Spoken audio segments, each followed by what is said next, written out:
Good morning, Knicks Nation.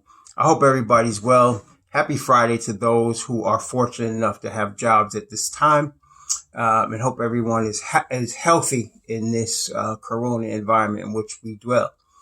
Um, okay, today I want to discuss Allonzo Trier. Today. Um, let's start from the beginning. Well, let's start it recently. The New York Knicks waived or released Allonzo Trier this past June 2020. And to a lot of us fans, we didn't understand why they would release him and why would we be confused about that? Well, first of all, we know as Knicks fans that the Knicks have had a history of releasing players that they should not have released. They have a history of underdeveloping or not even developing players. They have a history of making mistakes with personnel, and we have had a history of bad management. So with all of that as the background, when we see Allonzo Trier released, of course, we would have questions about that. So let's talk about Allonzo Trier. Allonzo Trier was a 5-star high school recruit.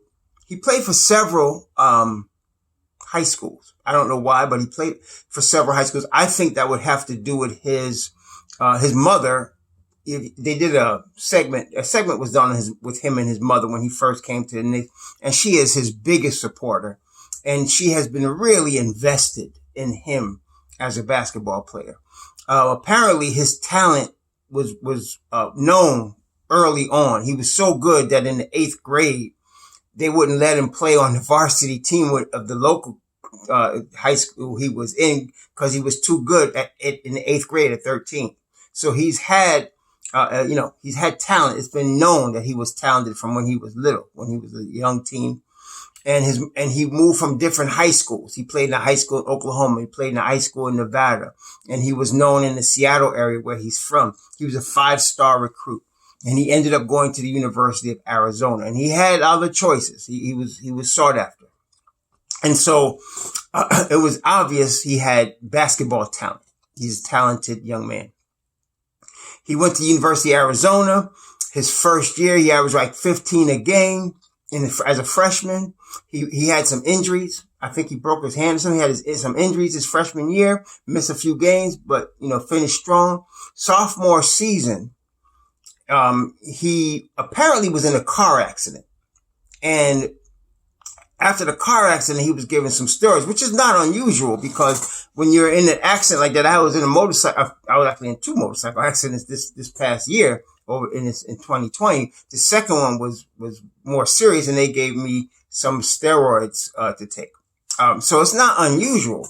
So he took some steroids as a result of the accident. He was in a car accident, and that showed up when he came back. It showed up in his bloodstream, and he was suspended for use of a PED. Okay. But then, that was his sophomore year. Then his junior year, he came back and he was suspended again for use of a PED. And, from what the school put out, and these days, the schools are pretty thorough about this type of thing. They said that, it was related to the accident still. He had been taking the same, steroid that, as a recovery from the accident, and it was still in the system. So, but then because it was a second time and NCAA wasn't having it, they suspended him indefinitely, banned him pretty much. So then after that, he declared for the NBA draft. Now, I don't know what happened in this scenario, but listen, NBA teams, every NBA team, is a business. And businesses in the United States are in business to profit. And how the NBA profits, one of the main ways, is having talented basketball players play for their team. So they're not going to toss away or ignore a person that has talent at basketball. Now, they may want that talent to fit within their system or their crew of players. Not all players fit together, but they want talent. And it was obvious Allonzo Trier had talent. But this is the first curious thing I don't understand. He did not get drafted in 2018. Now there are 60 picks. Up to 30 teams picking total of 60 times. First round, 30. Second round, 30. And in 60 picks, he did not get picked. Now I don't understand. He's 6'4". He can play off guard and he can play point guard. Okay? He's a great, and I mean, he's not like Kenny Wooten athletic, but he's athletic. And he is an offensive player. He can score the basketball. He can shoot the basketball. So I don't know why 60 teams passed on him. But the Knicks had their eye on him. And I remember that right after the draft was done, after the 60th pick was chosen, I think it was that same night, the Knicks had representatives meeting with Allonzo Trier and ready to sign him to a two-way deal like immediately. And they did. They signed him to a two-way deal. Then, of course, we all bear witness, the Knicks fans bore witness, the boy showed out. I mean, he showed out. He came out and he was balling. He was balling so well that we all was happy because he was like the steal. You can't even call him the steal of the draft because he wasn't even drafted.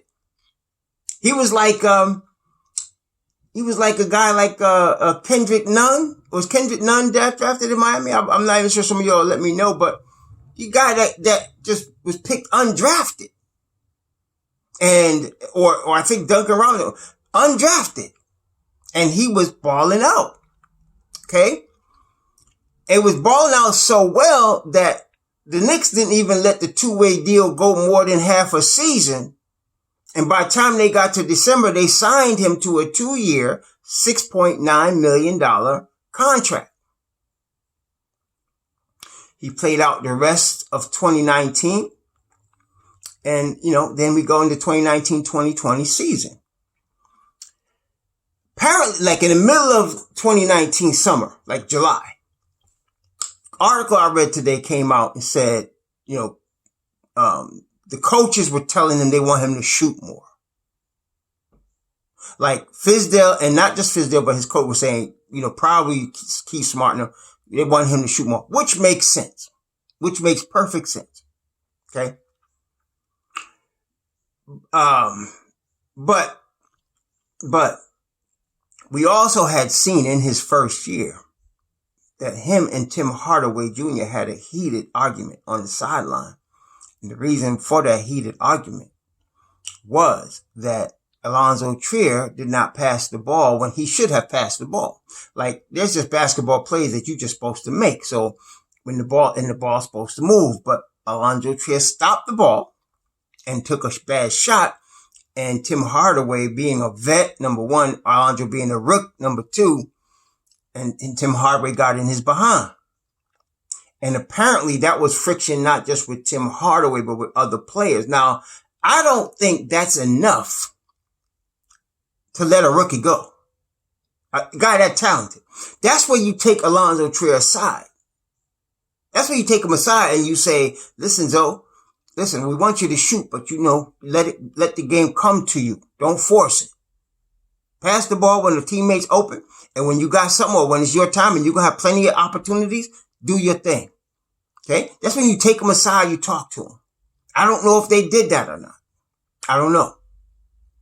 But I did read a few articles, at that time. I didn't read them today, but at that time I remember a couple of articles coming out, maybe with Bleacher Report and some other stuff that caused some friction with not just Hardaway. Hardaway's basically expressing what a couple of teammates were feeling about Zoe, hogging the ball. Okay. Now, I also want to say this. If you observe Allonzo Trier, which I have when he played for the Knicks, you also will recognize one of the things that made him ISO Zoe was the boy had extreme confidence. And there's no great player that you're going to name that's not extremely confident in their talent. Okay. Allonzo Trier had also rubbed shoulders and had conversations or had counsel with Kevin Durant and Kobe Bryant. Now, obviously, and he had that type, that mentality. And so sometimes the boy is young. He's 22 years old. He's a rookie. He didn't get drafted, so he got a chip on his shoulder, and he want to show the world that he could play. So he's going to come out a little zealous, and he's going to have that confidence. So this is where the coaching staff is supposed to come in. You harness him, you rein him in a little bit, and you teach him. Okay? You tell this is what you say. So, you're an NBA player. We want you to be the best NBA player you can be. This is how you're going to handle the situation. And that's how you handle a kid like that. If all Fizdale told him to do was keep shooting, that's not good coaching. That's not good coaching. Sounds nice, but he's a rookie. You gotta get to him a little bit more. Okay? But anyway, so he's got this 2-year, $6.9 million. He gets 3.5, I think, 3.4 the first year, 3.5 the second year. I think it was 3.3 and 3.6. The second year wasn't guaranteed. So here we get into this past season, and the boy is buried on the bench. He's buried on the bench. He was playing very little the first half of the season under Fizdale. And when Fizdale was fired, Miller didn't play him at all. And I mean, like you probably, I was like, what is going on with Allonzo Trier? So listen, Fizdale, listen, we all have issues with Fizdale as a coach. I was actually in Fizdale's corner for them to hire him. I thought he was going to be better. I was very disappointed at how he handled the Knicks. But I have to say this, Fizdale is no dummy. He's not an idiot.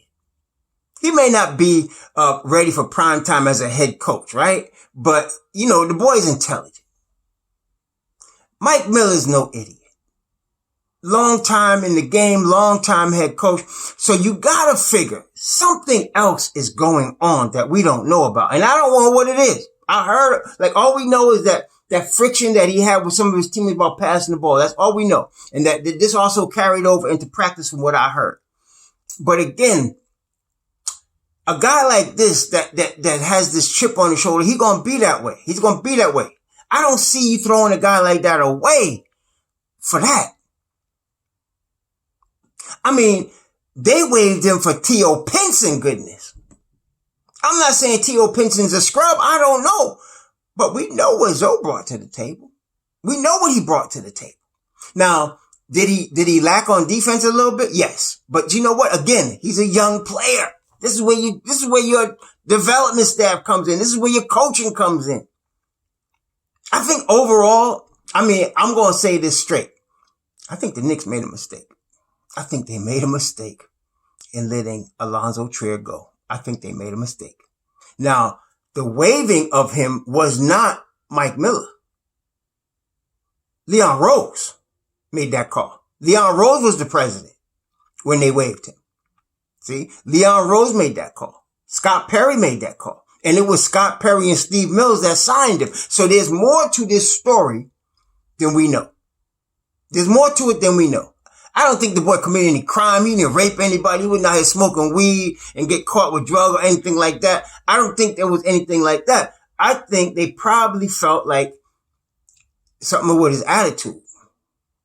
But again, I wouldn't have let him go for that. I would have, at least let's play him out. Let's play out the contract and see if we could work with the boy. $6.9 million ain't nothing to the Knicks. Let's see if we could work with him. You already paid him half that, but they knocked that $3.6 million off right away because when they cut him, they had a certain date to cut him. And then the $3.6 million would be off the books. And so it was. So they obviously felt it was worth saving the $3.6 million than keeping Allonzo Trier. Now, subsequently, what happened after that is the Cleveland Cavaliers reached out to Allonzo's representation and was interested in signing him. But they couldn't come to an agreement on the contract, number one. And then number two, even though Cleveland reached out to him, apparently there were people in the Cleveland organization that didn't think Allonzo would be a good fit with Darius Garland and Sexton. They didn't think he would be a good fit, and Porter Jr. They didn't think he could mix with them very well. I don't understand what that was about, but it looks to me, again, this is just me observing. The boy's confident. Not only that, the boy ain't no dummy. Like, I don't think like that 6.9 million, like they could have offered him 1.6. They could have said, well, like they did with Mitchell Robinson. See, Mitchell Robinson, sometimes when you get a player in the second round, teams will take a little flyer on. Like a Mitchell Robinson who he was committed to one school, then he changed his mind, then he decided to go to Western Kentucky, then something happened and he withdrew from the school and kind of went on his own. And so there's questions about, can he commit to playing? Is he a team player? Does he have attitude? There's all kind of questions, right? And that's why Mitchell Robinson, who is obviously looking back, we know he's a first round talent. Regardless, some people think, well, he can only dunk and block shots, whatever, but he's a first round talent that we got in the second round, and they signed him as a second rounder. So that was like 1.6, 1.5 million a year. They could have did that with Zoe, but Zoe got to, he got almost 7 million. I got the feeling Zoe is a smart young man that knows his worth. And so when Cleveland reached out to him, they couldn't come together in a contract because Zoe's like, no, I'm worth more than that. No, that's what I think. Okay. I've also seen like other teams, fans saying, signs Allonzo Trier, sign ISO Zoe. He's going to land somewhere. He is. He's too good not to. He's too good. And so overall, I think, even with the locker room thing, I think maybe he must have ticked off the wrong players because I don't understand how you let a guy that talented walk. But then again, there had to be some issues. 60 picks and nobody picked him. He's undrafted. We pick him. Then he shows out. His first year, he shows out. He plays part-time and he averaged like 11 a game coming off the bench. If you had a guy averaging 11 a game in limited minutes coming off the bench in the NBA, you want that guy. Even if it's just for a scorer, you want that guy. So I don't understand what happened, but something happened. I think we all have to acknowledge something happened. This is more than just the Knicks making a dumb move, although I think they made a mistake. I think they gave up on him too soon. This is more than that. And it's more than the 3.6 million that they're saving against their cap. It's more than that too. It's more than that. Something happened in that locker room. Something happened with the other players. Cause you know what you didn't hear? What you didn't hear. Like this. When they traded Melo, you had KP saying, I'm gonna miss Melo. You had Tim Hart. You had all the players talking about, Melo was a leader, blah, blah, blah, blah, blah. Everybody was speaking highly of Melo when he was traded to Oklahoma City. You ain't heard a peep. It's crickets when you're listening when anybody say anything about Allonzo Trier. It's crickets. So something went on. I don't know what it is. But all I can say is, at the end of the day, Allonzo Trier can play. He's a ball player. And he's a confident young man, and he's going to land somewhere. I think he's going to be back in the league somewhere. Somebody's going to give a shot. I'm going to give him a shot. I don't know if they're going to wait for him to bring down his price because the boy, I got to feel like the boy know his worth. He ain't going to just give himself up for the minimum if he feel like he can get more because he is worth more. The boy is good. So, it looks like the Knicks just decided to cut him loose for the 3.6 million they were going to save. And there's something in the locker room. I don't know what's going on. I heard it, you got to figure it's got something to do with his attitude. You got to figure that.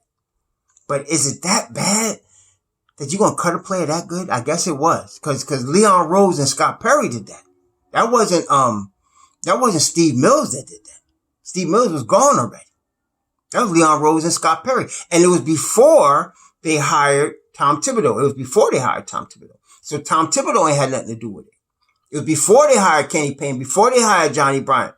It might even been before Perrin, but I'm not sure. But definitely Scott Perry and Leon Rose made that call. They definitely made that call. So we don't know. I don't want to judge Leon Rose and Scott Perry too much. Although I have to say, he'd have to have done something bad. Like, he have to try to hit up on my daughter or something. I mean, I don't understand. He had to try to hit up on my daughter or talk about my mother. He had to do something if I'm Leon Rose or Scott Perry for me to say, okay, I'm gonna cut this boy, because he was talented. The boy had talent, man. And you don't just throw away talent in the NBA when you get it like that. So anyway, tell me what y'all think. I hope whatever it is, if it's something in here for him, that he figures it out. He's a young boy. He's 24 now. He's going, I think he'll mature. He's a smart, he appears to me to be an intelligent young man. He appears to me not to be no idiot, not no dummy. He works really hard at his craft of basketball, and it shows. So I hope that it turns out well for him. I want to see him. He's obviously now, he's going to be a player on somebody else's team. Another guy that the Knicks let go, whatever the reason, that's going to show out in somebody else's uniform. That's what we're going to see. Anyway, that's Allonzo Trier. Shalom.